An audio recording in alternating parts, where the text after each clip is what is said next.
Dah tak naik ataupun jam terus macam ni, ini pun dah dikira rosak ataupun dah innalillah kena tukar.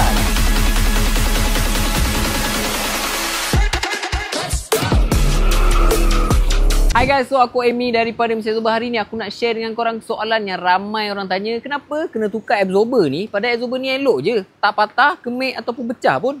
Absorber ni kerosakan dia bukan pada fizikal dia, tapi pada batin dia juga tau. Kalau absorber korang dah condition macam ni, bila korang tekan, dia dah tak naik ataupun jam terus macam ni, ini pun dah dikira rosak ataupun dah innalillah kena tukar dah. Absorber ni dia ada beberapa jenis kerosakan. Yang pertama, ni macam ni. Ni bermakna absorber korang dah jam, dah tak ada function, mati terus, memang kena tukar. Bila absorber korang macam ni, sebab itulah bila korang jalan, korang langgar bumper ke ataupun lubang ke, kereta korang akan rasa terhentak yang memang luar biasa. Disebabkan bila absorber korang turun, dia dah tak naik, so makna dah tak ada rebound. So kalau absorber korang macam ni, korang tukar je lah. Yang kedua, ni dah level critical. Absorber korang lembut macam ni, maknanya dah tak ada rebound, dah tak ada compression. Macam ni nampak, boleh tolak, boleh tarik sebelah tangan. Bila absorber korang lembut macam ni, itulah bila korang kat highway ataupun cornering, korang rasa kereta korang tu melayang-layang. Ni sebab ni. Sebab absorber ni dia tak pegang kereta korang betul-betul, akan ada rasa losing dekat situ. Seterusnya, ni aku tunjuk kat korang. Absorber korang dah mula leaking. Minyak daripada dalam absorber ni dia dah mula leaking. Ni korang nampak. So ada kesan minyak, ada kotoran. So yang ni dalam masa yang terdekat, confirm absorber korang pun akan jam macam yang tadi. So korang cubalah tengok absorber korang tu keadaan dia macam ni. Kalau ada kotoran macam ni, lebih baik korang pergi hantar, buat checking, tengok keadaan absorber korang sebelum terlambat. Tak pun korang datang je Mr. Absorber, kita orang yang checkkan untuk korang. Yang ni khas untuk kereta Proton dan Pro 2. Lagi-lagi Pro 2 lah. Pro 2, Myvi, Azia, Beza. Ni masalah dia. Absorber belakang diorang terlalu lembut dan cepat sangat kong. Korang tengok ni. Sebab tu kalau korang perasan kereta-kereta ni, kalau bawa muatan lebih sikit kat belakang, confirm kereta tu mendap belakang. Sebabnya absorber diorang macam ni. Kecil je. Besar ni je absorber diorang. So mendap pun boleh jadi satu faktor menunjukkan yang absorber korang tu dah rosak. So korang pergi tengok kereta korang sekarang, kalau ada mendap depan atau belakang, tu korang kena check absorber cepat-cepat. Tapi macam mana pun, jalan terbaik lah kau datang Mr. Absorber, check dulu suspension korang, baru buat keputusan.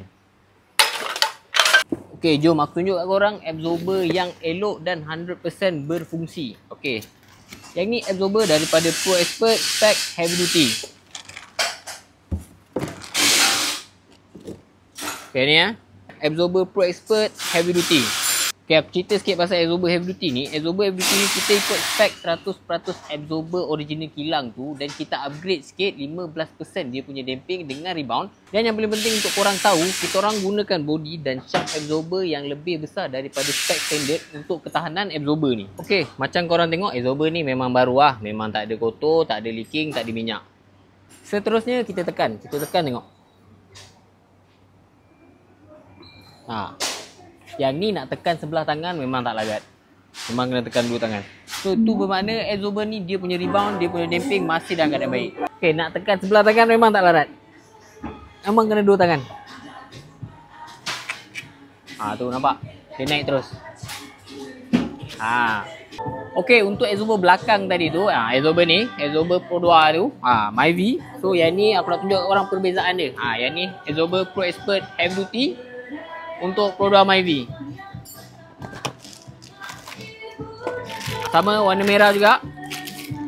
Korang boleh tengok perbezaan dia dekat situ. Nampak tak? Daripada segi saiz.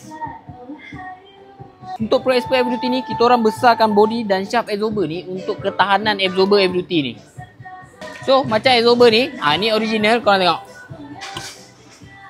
Nampak? Boleh tekan satu tangan je. Okay, jam, tak naik dah.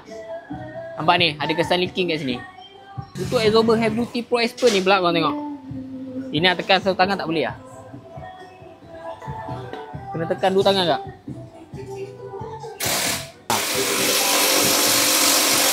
So inilah dia perbezaan antara absorber yang dah rosak dengan absorber yang elok. So sebab tu kalau korang tengok absorber korang jangan tengok luaran dia. Sebab luaran dia memang nampak elok, tapi batin dia tu dah problem dah.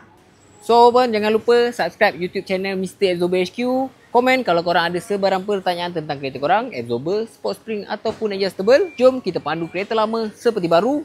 Ciao.